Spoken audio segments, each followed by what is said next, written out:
It's like, what happened to Sign and Coast when they went to the beach? They got a tan. Nice. Yeah, the one that I was giving to my class, and it was sort of funny because it's almost, what's it called? It's almost meta. Almost meta. Yeah, it's almost meta. So what do you do when no one laughs at your joke? When no one laughs at your science jokes? You keep trying until you get a reaction. Oh, gosh. Yep. Nice dad joke. I have no life. It's official. Hello, everyone, and welcome back to another episode of the Teachers Talk podcast. My name is Alex, but in these podcasts, I commonly go by Jeff because that's what my professional counterparts know me as. And today, I am joined by two of my fellow York Lions, David and Alex. So, guys, welcome back to the podcast. Hope we're ready for a good week, because today, I want to talk about lesson planning and unit planning in our practicum. So for those of you who are watching and don't know, at York University, we have to do a teaching block at the end of each of our practicums, and we're all going into that as of this week. So we all have to plan a unit for it. We have to plan some lessons for it. So I just thought we'd talk about it and give you some insight into what it's like. So I guess just jumping in, before we actually go into our block placement, have either of you had the opportunity to plan lessons or plan units yet? Yeah, for sure. So the way it ended up working in terms of the unit plan or the preparation of a unit was that the transition between EDPR 2000 and EDPR 3000, which for those of you who are interested, that's kind of the categorization of the placements. The transition from 2000 to 3000, there was 1 week of quadmester 1 left. And so for that week, like CPTs were already done. And so my mentor teacher said, all right, go ahead, plan a fun unit for them. So I had the opportunity to plan a plant unit. And so the students had a lot of fun with that. I gave them some more, hands-on activities that they could do. So that was a lot of fun. And then now a few weeks later for my block, I'm gonna have the same opportunity where the first 2, because each unit is about 3 weeks long, in the current setup, the first 2 weeks of the biology unit for grade 10 science is going to be all me. My mentor teacher is going to kind of let me run the show. And of course, along the way, I've planned lessons, delivered them. It's been about half and half, planning my own material from scratch and then using my mentor teacher's material as well, especially because she's great. She always plans things 2 or 3 weeks in advance. So she kind of makes my life easier in terms of, even when I first arrived, she already had, when I first arrived at the school in September, she had everything planned up until end of October already. So there wasn't too much for me to do just because of the nature of the situation I walked into. But yes, I've had the opportunity to lesson plan as well as unit plan. Yeah, definitely similar to Alex here. My mentor teacher is very organized. So she had everything pretty much planned out, lesson plans in advance, aside from my block, which the homework, check your understandings, was provided to me. And then I created everything in terms of formal lesson plans, the entire unit plans, all the activities, and everything along those lines. Definitely when creating those kinds of things, I was thinking about, how can I engage my students, how to get them to participate, and also covering all those bases and curriculum expectations, because you want to make it fun, but there also needs to be learning in that fun. In terms of, I guess, lesson plans before the block, it was mostly just kind of creating either a minds-on activity, main activity for the lesson, or some kind of consolidation or review activities. Nothing really to do with the full lesson since I was using my mentor teacher's lessons already. But if I wanted to add anything or any activities, she was okay with that as well. Yeah. So my experiences have been fairly similar to David, except, and I'm going to preface it with the exception of going into this practicum, it's a perfect practicum for me because my school has been ranked, I think it was like 4th in the country, based on EQAO and science stuff. So they have really strong science programs, which is really, really great. And it's wonderful to teach there. But what that's meant is that everything is very structured, very regimented, and there are multiple teachers teaching the same classes. For example, this term, we have 7 sections of grade 12 chemistry, university. And there's like another 7 or 8 next term, which is like unheard of. So everything has already sort of been decided on. However, it is the idea of, I mean, I've been teaching a couple of those classes all by myself for pretty much the whole term ever since I came in. So it's been a lot of like, okay, I can use, my own minds on activities and prep those. And I do make a lot of the assessments because my mentor teacher gives me a lot of flexibility with what I want to do. And because this year we have online students and in-person students, we do have to create new versions of tests and different assessments and whatnot. So I've been taking over the bulk of that. But as for lesson planning and unit planning, I've only done very little leading up to our block placement, just because, yeah, like all the materials are already provided. They're already obviously been proven to work, and they're all relatively good. So it's just creating a couple of assessments.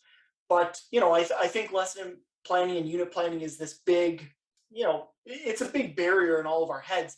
It takes a lot of time. It takes a lot of effort. We need to vet resources, et cetera, et cetera. So I'm really wondering for each of the two of you, how long do you roughly spend like planning your next day, or planning for one of your classes if you're writing out a formal lesson plan? You can answer one or both of those. Doesn't really matter, but yeah, I'll defer to you first, Alex. In terms of what I want to do for the lesson, how I'm going to deliver it, I'll usually do it like a couple days in advance. Me personally, I'm a little old fashioned. I like to write down everything. So if I have slides, or if I have something I want to do in the class, I'll write it down on pencil first, or pencil and paper first, Yeah, and then I'll put it in a slide or a PDF or whatever. Just because like I like being able to kind of connect with the material and touch it with a pencil and paper, as opposed to putting it on the actually putting it on a computer first, and killing my eyes with all the screen time and all that. for sure. um, in terms of a formal lesson plan document, I've kind of been slacking a little bit on those, but those usually take 10 to 15 minutes maybe. And just because I haven't, again, because of the nature of the course I'm teaching grade 10 academic / pre-IB science, they're, because of the system that my mentor teacher already has, because she teaches course 1 in the morning, I teach course 2 in the afternoon. I don't want to make things too drastically different. And so I've kind of decreased my creativity, and I've sacrificed creativity Okay. for the purposes of making sure that all the content is delivered in a timely fashion. And Hmm. so that's the one difficult thing about being in a pre-IB classroom, grade 10 pre-IB, is that, yeah, I want to make sure that I'm being creative and I'm kind of getting to stretch my fingers, spread my wings. But I also want to make sure that, I'm doing right by the kids as well, making sure that they're receiving all the correct information they need so that they can meet the grade 10 science requirements and then eventually go on into grade 11 IB subjects. Yeah, definitely going back to, I guess, how much time I spend lesson planning.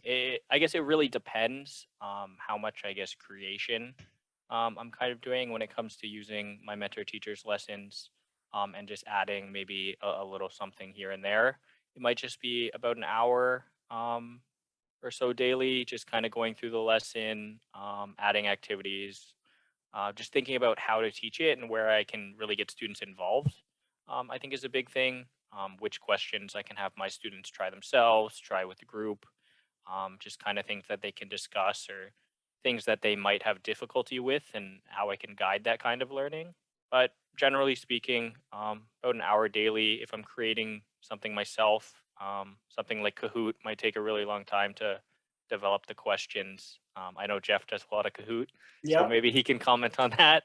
It's definitely a daily amount of time that is spent. For sure. Yeah, and you know what? I guess I will talk about Kahoot. I wasn't planning on doing it, but you did bring up a good point. I think generally for myself, so I'll start out, just talking about the general lesson. To learn the material, I mean, honestly, it takes me less than 10 minutes a day to cover the material for all three of my classes. But that's mostly because for the grade 12s, I know the material like the back of my hand. I've done research in a lot of those areas, so I know the concept. So the content isn't that much of an issue. But then when I break, more into making assessments or making Kahoots, that's where a lot of my time comes from. Finding pictures for it, making a specific thing multimodal, right? So that way more students have access to it. I think that takes a long time, because for me to write out Kahoot questions and answers, it maybe takes half an hour to make 12 questions, and write in all the answers and everything. But then to then make it multimodal, to include sounds and to include pictures and videos and all that stuff, it generally takes me about another half hour to an hour. And that's for something if I want to make it my own. If it's something where I'm able to use someone else's Kahoot and just edit it down, it probably takes about an hour. Um, but I maybe do a Kahoot once a week for my classes, just sort of as an introductory review of the last week that they learned. Because we're on a 2-week system, so the first week they have 2 classes, and the second week they have a different 2 classes, and then they repeat. So I like to use the first class, the first half hour to an hour to run a Kahoot and like review all the concepts we've previously learned in the unit to sort of get people warmed up to it. But yeah, generally, I think just between, oh, and also lesson planning. Lesson planning, I think formal lesson plans generally take me about half an hour to write. If I already have all the materials and assessments and everything in place and just writing it up, probably takes about half an hour. But I also make shorter lesson plans because for my course, we have separate organizational charts that we have to submit to admin before the semester even begins. So we submit them these charts, and it's all already breaking down expectations for each lesson and homework problems for each question and learning goals and success criteria. So I really just need to write up the main activity and include the PowerPoint that I'm going to be using and a couple demonstration pieces. So it's pretty straightforward. And I think on the note of demonstrations and other pieces, I really want to know, what type of resources do you use for your lesson? And how do you vet them? Like, for example, if you're doing a video, do you fully watch it or do you just clip certain pieces? I just want to hear your thoughts about your resources and how you vet them. In terms of the resources I use, there's a lot of like hard copy science books that I've been able to get my hands on in the science department of the school that I'm at. So I use the course textbook. I use random encyclopedias and books. I like minimizing the amount of time I spend online just because I'm staring at a computer for so long during the day when I'm at placement. So most of my resources are textbooks or encyclopedias, and then I'll do a quick skim, go to the glossary, quick skim of the content that I need. All right, go to this page now. What am I going to take out of it? If I do include a video, it's usually from, one of those science teaching pages. Maybe it's a Bill Nye video. Obviously, his credentials are world known for the last 3 or 4 decades. But yeah, I'm not going too out there with the resources that I use. And then, of course, I encourage students to do their own research if they have further questions about something that's maybe not within the scope of the curriculum, if they are interested, because, of course, we're trying to facilitate their learning of content, but also their growth in other aspects of school. So vetting research, where do you look for resources, time management, and other alike skills. Yeah. I guess in terms of resources, I guess because I'm in a math classroom, we use a lot of Desmos activities. Desmos provides, so many activities that can get students engaged on all kinds of topics, as well as Knowledge Hook is kind of like a Kahoot, but the questions are a little more challenging and a little more, I guess, up to academic standards because they're, I guess, created more ministry wise versus kind of just anyone creating them. Yeah. And then obviously, YouTube explanations, introductions, ministry websites, any resources I can really find for like worksheets and handouts. Personally, I always go through them and will look through and edit all activities myself. Just because I like to know exactly like what I'm providing students with and how to answer questions that might come up during those kinds of activities. I also, might just discuss them with other teachers before assigning them, just kind of to make sure the grade level is appropriate as well as supports the learning goals and criteria we're trying to teach that day. But yeah, generally speaking, I guess just I walk through them and basically do them myself. Yeah. Yeah, for sure. I mean, I think for me, when I'm trying to find resources and vet them, I do everything that most teachers probably do. And I just jump onto Google. Or I know what I want to teach, so I hop onto YouTube and grab a video. But I definitely always watch the videos. I always go through the activities if I do pull them from online, and I always make sure to reference them. And just sort of give it back to the source. If the students want to learn more about a specific topic, they can learn it on their own in their own time. So that's where I find like giving them the source useful. But yeah, in terms of vetting, it's just watching videos or doing assessments or activities and just making sure that it's appropriate for the class. I think outside of videos, I use some online animated demonstrations, which is really fun from Teach. Outside of that, I think that, yeah, I just sort of try to use a variety of resources, newspapers, different stories. Example, I'm doing an emergency room diagnosis case study for my students. So how do I find resources for that? I go into some newspaper clippings and find sort of like, some popular diseases that are being talked about or something like that. And I sort of like do a little more research into that, break that down, and then give it to them. But anyways, I'm going to jump into the last question because we've been going for a little bit. So what advice do you have for new teachers starting out regarding lesson planning and resource acquisition? In terms of the kind of entire process in general, I would just tell them like stay well versed and stay well read on content, at least like a few days to a week in advance, just because kids are naturally inquisitive and they're going to be asking you questions. If you're covering chapter 5.1 and they're like, oh, we saw in the unit breakdown that 5.3 or 5.5 we're going to talk about this. So you got to make sure that you know what you're doing at least 3 or 4 days in advance, in my opinion, just because, again, children are naturally inquisitive. They're going to want to ask you questions about stuff that you may not have studied in a while, since we're all in our mid-20s. It's been a while since we've all been in high school. And so just being prepared in what you're going to teach, anticipating the questions that they're going to have. In terms of resource acquisition, use everything that your mentor teachers can provide you with. My mentor teacher has 18 years of experience in the field, so for her it's kind of second nature to come up with something. But I've had, as I mentioned earlier in the pod, access to a lot of books and encyclopedias where I can go through information and so on.